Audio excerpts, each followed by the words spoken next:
नमस्कार विद्यार्थियों, आपका हमारे ऑनलाइन क्लासेस में स्वागत है। तो कल हम पढ़ रहे थे, मैथ की बेसिक जानकारियां पढ़ी थी, जिसके अंदर हमने वैसे तो पहला चैप्टर के आधार पर पढ़ रहे थे। सबसे पहले हम लोगों ने संख्या पढ़ी, पहले पढ़ा था गणित क्या होता है, और उसके बाद संख्या व अंक में अंतर पढ़ा। तो संख्या के टाइप पढ़े, संख्या के प्रकार, और संख्या के प्रकार में सबसे पहला प्रकार हम लोगों ने पढ़ा था प्राकृत संख्या, प्राकृत संख्या। फिर दूसरा पार्ट हमने पढ़ा था पूर्ण संख्या। फिर पूर्ण संख्या के हमने पार्ट पढ़े थे सम संख्या। 2 नंबर में पढ़ा था विषम संख्या। 3 नंबर पे पढ़ा था हमने भाज्य संख्या। फिर पढ़ा था हमने अभाज्य संख्या। उसके बाद हमने फिर 3 नंबर पे पढ़ा था धनात्मक संख्याएं। चौथा पढ़ा था ऋणात्मक संख्याएं। उसके बाद 5 नंबर पे पढ़ा था पूर्णांक, और 6 नंबर पे पढ़ा था परिमेय संख्या, और 7 नंबर पे पढ़ा था हमने अपरिमेय संख्या। ये हमारा कल का काम था।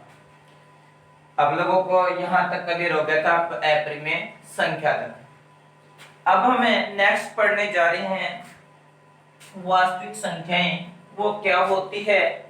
देखो, वास्तविक संख्याएं आपके 10th क्लास में चैप्टर लगेगा वास्तविक संख्याएं, और वहां आप लोगों को पढ़ना पड़ेगा क्या होता है वास्तविक संख्याएं। चलो बेसिक बताते हैं, ज्यादा गहराई तक नहीं जाएंगे। हेडिंग डालेंगे वास्तविक संख्याएं। इसका प्रतीक होता है आपका R। इसे हम बोलते हैं रियल नंबर। क्या बोलते हैं? रियल नंबर, वास्तविक संख्याएं। तो देखो, इसके बारे में हम स्टार्टिंग करेंगे। तो होती क्या है वास्तविक संख्याएं? वे संख्याएं जिनमें धनात्मक, ऋणात्मक एवं शून्य, धनात्मक, ऋणात्मक एवं शून्य। देखो सॉरी, ये थोड़ा सा मिस्टेक हो गया, मैंने यहाँ पे परिभाषा लिख दी आपके पूर्णांक की। ठीक है, देखो वास्तविक संख्याएं वे संख्याएं जिनमें परिमेय व अपरिमेय, परिमेय एवं अपरिमेय दोनों संख्याओं का मिश्रित रूप हो, वास्तविक संख्याएं कहलाती है। वास्तविक संख्याएं कहलाती है, और इसे हम R द्वारा प्रदर्शित करते हैं, रिप्रेजेंट करते हैं या दर्शाते हैं कि वे संख्याएं जिनमें परिमेय और अपरिमेय दोनों संख्याओं का मिला जुला रूप हो, वो क्या कहलाती है? आपकी वास्तविक संख्याएं कहलाती है। इसके बाद फिर हमने कल बताया था, इसके बाद पढ़ेंगे हम काल्पनिक संख्याएं, जिन्हें हम बोलते हैं इमेजिनरी नंबर। क्या बोलते हैं? इमेजिनरी नंबर, काल्पनिक संख्याएं। क्या होती है काल्पनिक संख्याएं? देखो, वे संख्याएं जिनकी हम सिर्फ कल्पना कर सकते हैं, ऐसी संख्याएं जिनकी हम सिर्फ कल्पना कर सकते हैं, वो क्या होती है? काल्पनिक संख्याएं होती है। तो लिखेंगे वे संख्याएं जिनकी हम केवल कल्पना कर सकते हैं, केवल कल्पना कर सकते हैं, काल्पनिक संख्याएं कहलाती है। काल्पनिक संख्याएं कहलाती है। जैसे बात करते हैं अंडर रूट माइनस का 4। देखो, पहली बात रूट, और दूसरा ऊपर से -4, बहुत छोटी संख्या है। ये सिर्फ एक कल्पना है, ये संख्या वास्तव में नहीं हो सकती। रियलिटी में है नहीं। तो ये क्या है कि काल्पनिक संख्याएं हैं। देखो दो संख्याएं रूट में और जिनके आगे माइनस लगा हो वो क्या होती है, काल्पनिक संख्याएं होती है। इस चीज को हम आगे पढ़ेंगे बड़ी कक्षा में कैसे सोल्व किया जाता है, इस बात पे चर्चा नहीं करेंगे। तो यहाँ तक हमारा संख्या पार्ट कंप्लीट हो जाता है और संख्या पार्ट कंप्लीट होने के बाद हम नेक्स्ट पार्ट करते हैं घात व घातांक के नियम। देखो पहले लेसन के बारे में ही चल रहा है पूरा मैटर और पहला लेसन है हमारा संख्या पद्धति। इस साल शायद एनसीईआरटी की बुकें लगेगी तो मैं एनसीईआरटी के आधार पे पहला लेसन करवा रहा हूँ और एनसीईआरटी अगर नहीं लगती है आरबीएससी अपनी बुकें रखता है तो दूसरा लेसन हो रहा है। तो हम पढ़ेंगे घातांक के नियम। देखो क्या होते हैं घातांक के नियम। सबसे पहले बात करते हैं घातांक के नियमों की। तो 8वीं कक्षा में आप लोगों ने पढ़ा था कि आपके पास कोई संख्या है माना a और उसकी घात क्या है m है और इसके साथ आपके पास दूसरी संख्या भी a है और उसकी घात n है। यानी जब दोनों संख्याएं समान हो, गुणा के रूप में हो, घातें भिन्न भिन्न हो तो दोनों घातें जुड़ जाती है। ठीक है, मैं रूल लिख देता हूं। जब आधार समान हो, आधार किसको बोला है मैंने, a को बोला है, a आधार है, m व n क्या है, घात है। जब आधार समान हो तथा घातें भिन्न भिन्न हो, घातें भिन्न भिन्न हो तो आधार वही रहता है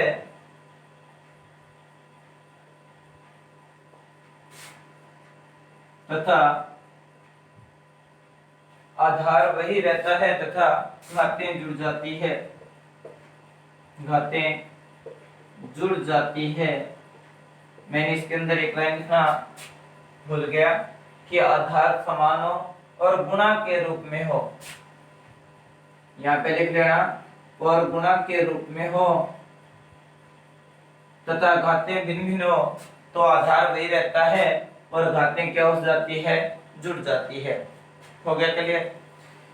यदि a की पावर है m और भाग के रूप में है और a की पावर है n तो क्या हो जाता है, घातें घट जाती है। वही बात है, आधार क्या हो, आधार समान हो तथा भाग के रूप में हो, भाग के रूप में हो एवं घातें अलग अलग हो,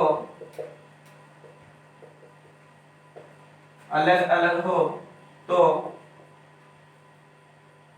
घातें घट जाती है, घातें घटे जाती है। यहाँ पे क्या हो रहा था, जुड़ रहा था और यहाँ पे घट रहा है। जब गुणा के रूप में है तो जोड़ होगा और जब भाग के रूप में है तो क्या होगा, घटाव होगा। यहाँ तक क्लियर हो गया होगा। ये थे घात के दो नियम। अब पढ़ रहे हैं घात का नियम नंबर 3। घात का नियम नंबर 3 पढ़ रहे हैं तो तीसरे नियम में क्या दे रखा है, देखो यदि किसी संख्या की घात m है और दूसरी संख्या b है उसकी भी घात क्या है, m है। यदि आधार समान हो और घातें भिन्न भिन्न हो, आधार भिन्न भिन्न हो और घातें समान हो तो दोनों आधारों का गुणा हो जाता है और घातें वही रहती है। खुद लिख सकते हो, मैं बोल रहा हूँ। यदि आधार भिन्न भिन्न हो और घातें समान हो, आधार भिन्न भिन्न हो और घातें समान हो तो दोनों आधारों का गुणा हो जाता है और घातें वही रहती है। जैसे a की पावर m इंटू बी की पावर m बराबर a इंटू बी की पावर क्या हो जाएगी, m हो जाएगी। नियम नंबर 4, यदि a की पावर m है, भाग के रूप में है और b की पावर m है यानी आधार भिन्न भिन्न है, घातें समान है तो भाग के रूप में, भाग दोनों को भाग के रूप में लिखा जाता है और उनकी घात वही रह जाती है। भाग के रूप में आधार भिन्न भिन्न है, घातें समान है, तो उन्हें भाग के रूप में लिख देते हैं या भाग दे देते हैं और घात क्या रह जाती है, वही रह जाती है।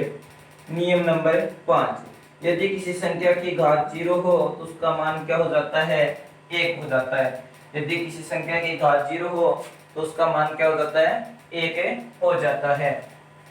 नेक्स्ट 6 नंबर, 6 नंबर में क्या दिया हुआ है देखिए, नियम नंबर 6, यदि किसी संख्या की घात m है और उसकी घात n है, यानी घात की घात हो a की पावर m और m की पावर क्या है, n, यदि किसी संख्या की घात हो तो दोनों घातों का क्या हो जाता है, गुणा हो जाता है, यानी a की पावर है m में n। ये तो थे घात के नियम। इसके बाद देखिए नेक्स्ट हम पढ़ेंगे हरों का परिमेयकरण करना। क्या पढ़ेंगे, हरों का परिमेयकरण करना। ये हमारा मोस्ट टॉपिक है, ये हमें जिंदगी में हमेशा काम आएगा, हरों का परिमेयकरण।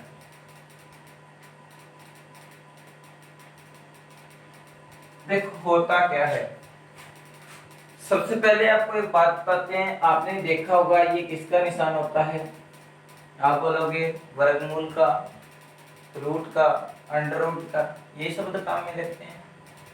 इसको अगर पुराना जाके देखें, आज से कम 10 साल पहले की बुकों में, तो इसको बोलते हैं कर्णी चिन्ह। क्या बोलते हैं, कर्णी चिन्ह,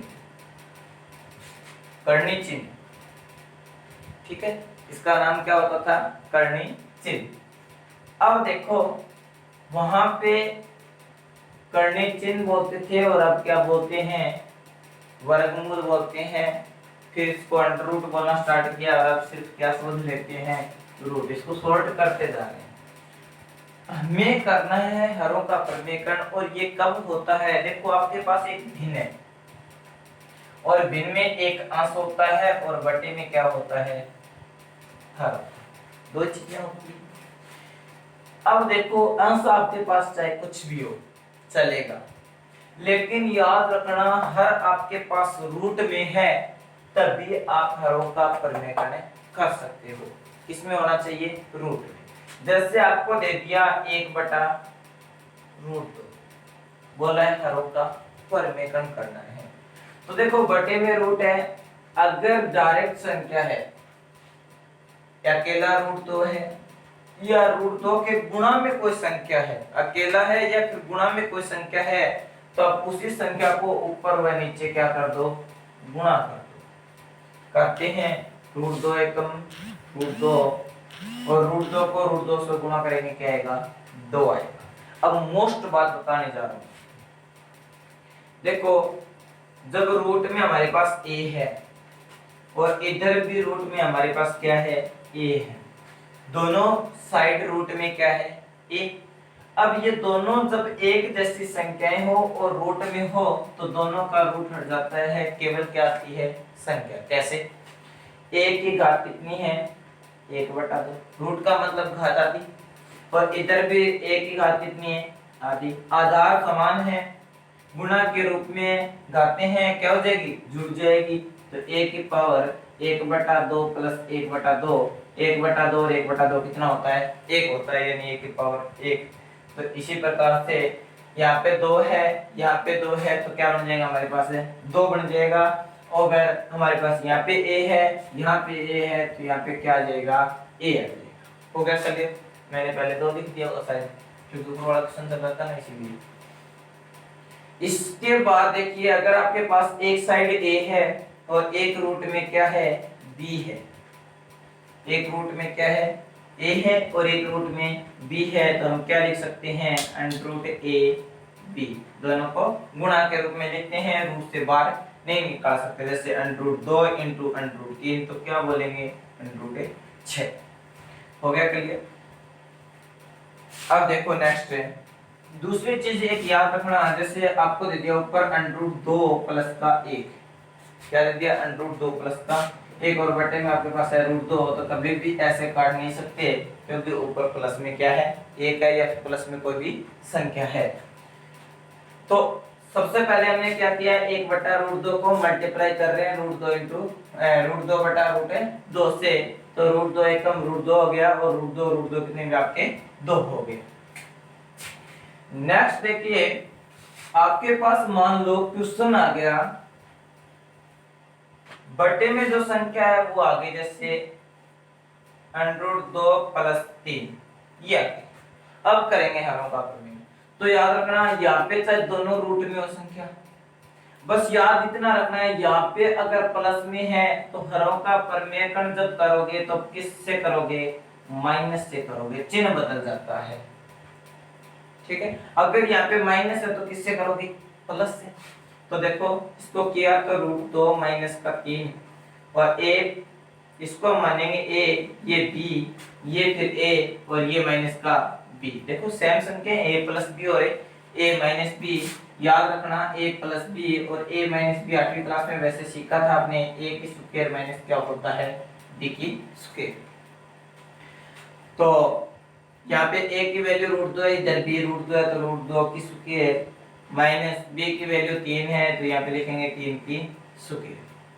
तो ये हो गया आपका √2 - 3, ये तो आपका हो गया 2 और ये आपका कितना हुआ 9, 3 के कितने होते हैं 9। तो अब देखो √2 - 3 और बटे में घटाया तो कितना बचा 7। अब ये माइनस अगर खत्म करना चाहते हो तो ऊपर नीचे किससे कर दो, माइनस से गुणा कर दो, या फिर इतना ही लिखना चाहते हो तो इतना भी कर सकते हो। इसी प्रकार से आप क्वेश्चन करोगे, एक तो क्वेश्चन ये सॉल्व करके देखोगे, अभी माइनस दे के कर रहा हूँ, एक क्वेश्चन करोगे √5 1/√5, एक क्वेश्चन करोगे आप √2 प्लस नहीं 2 बटे में √2 प्लस का √3, और एक क्वेश्चन करोगे आप चौथा 1/2√2। इनमें अगर कहीं भी कोई भी प्रॉब्लम आए तो आप डाउट ऑप्शन में जा करके डाउट में लिख सकते हो, आपको क्लियर करके क्वेश्चन दे दिया जाएगा या फिर नेक्स्ट वीडियो में आपको बता दिया जाएगा। तो हम कल चैप्टर स्टार्ट करेंगे पहला, जिसका नाम होगा संख्या पद्धति। पहले देखेंगे पहला क्वेश्चन चैप्टर है उसमें क्या क्या चीजें हैं वो आपको करवा दी जाएगी, संख्या पद्धति, क्योंकि चैप्टर मैंने डाउनलोड नहीं किया, आज डाउनलोड कर लें।